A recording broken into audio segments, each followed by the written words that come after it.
Olá pessoal, certamente você já ouviu alguma piada engraçada ou algum comentário malicioso envolvendo Adão e Eva.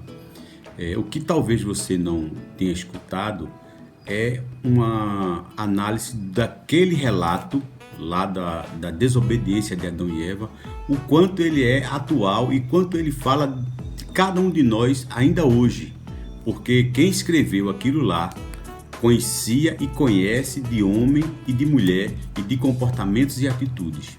Então vejamos o que diz o relato. Quando ouviram a voz do Senhor Deus que andava no jardim pela viração do dia, esconderam-se da presença do Senhor Deus, o homem e sua mulher, por entre as árvores do jardim. Ou seja, o homem e a mulher, quando perceberam que Deus estava se aproximando, tiveram vergonha e medo. Quem de nós não já passou por uma situação de ter errado e por conta do erro se envergonhou, por conta do erro teve medo, por conta do erro tentou se esconder? Percebam o quanto é atual aquele relato com as nossas reações hoje. Chamou o Senhor Deus ao homem e lhe perguntou: onde estás? Deus dá uma chance para Adão. Pergunta: onde estás? Uma oportunidade de Adão se redimir, assumir o seu erro e contornar toda a história, e talvez a história da humanidade fosse diferente. Porém, qual é a resposta de Adão? Ele respondeu: Adão, ouvi a tua voz no jardim e porque estava nu, tive medo e me escondi.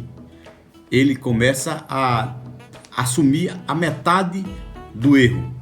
Ele diz que escutou, verdade. Teve medo, verdade. Percebeu que estava nu, verdade. Porém, tem uma malícia aí nessa resposta. Ele tenta dar um ar de percebeu que Deus estava vindo e não poderia aparecer diante de Deus nu, expondo sua nudez a Deus. Seria uma falta de respeito para com Deus. E Deus não queria isso. Deus queria que ele assumisse a responsabilidade pelo erro, pela desobediência dele. Mas ele simplesmente tenta, numa linguagem futebolística, dar um pedala Robinho em Deus. E a estratégia fura e mais uma vez ele perde a oportunidade de se redimir diante do erro por não assumir a sua falha. Mas ainda tem mais. Perguntou-lhe Deus: quem te fez saber que estavas nu?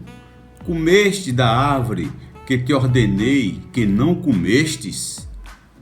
E aí, Deus pergunta primeiramente: quem te fez saber que estavas nu? Quer dizer, a consciência, a reação do pecado imediata foi a percepção da nudez, a consciência do erro, da falha, e ele mais uma vez não responde. E Deus pergunta: comeste do fruto que te ordenei?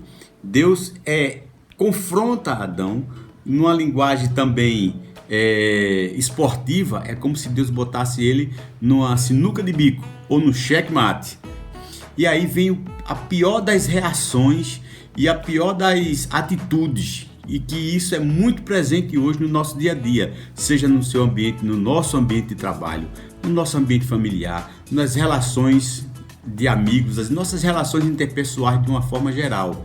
Há uma atitude que é herdada lá da queda de Adão e que está presente hoje, que é justamente a transferência de responsabilidade.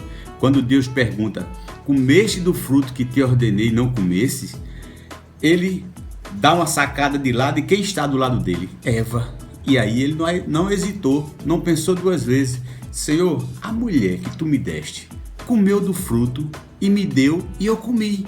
Quer dizer, mais uma vez ele se acovarda, ele se omite, ele não tem atitude de assumir o erro.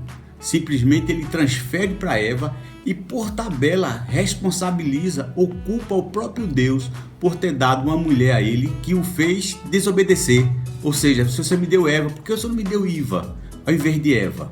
Vejam como essas atitudes, a atitude do medo, da vergonha, da transferência da responsabilidade, da culpabilidade de terceiros, como ela é presente hoje Se você puxar pela sua memória, você deve estar lembrando agora de situações que você deve ter vivido no seu trabalho, na sua casa, na escola, seja onde for seu relacionamento, você vai sempre encontrar pessoas transferindo responsabilidades e não assumindo as suas culpas. E isso, infelizmente, tem trazido angústia, tem trazido problemas emocionais para as pessoas, porque se nós assumíssemos, se você assumir as suas falhas, os seus erros, você vai ter paz na consciência, paz na alma e vai consequentemente viver melhor. Tem uma máxima que diz: prefiro falar a verdade a ter que lembrar da mentira que contei. Isso é uma realidade que infelizmente na nossa sociedade, em alguns setores de nossa sociedade, isso não tem sido uma coisa levada a sério, falar a verdade ou assumir. Nós temos visto situações de pessoas pegas em delitos e quando confrontado diz: não fui eu, isso aí não sou eu, esse que está aparecendo aí não sou eu, é uma outra pessoa, não fui eu que fiz, não foi assim, e simplesmente não assume. E aí nós temos uma sociedade decadente, uma sociedade que carece cada vez mais de olhar para aquele relato de Adão e Eva não de uma forma humorada, não de uma forma sarcástica, mas de uma forma reflexiva, para que possam tirar lições preciosas para o seu dia a dia e viver bem em harmonia com os seus e principalmente também com Deus. Fazer nossa sociedade mais feliz e mais próspera. Que Deus nos abençoe. Amém.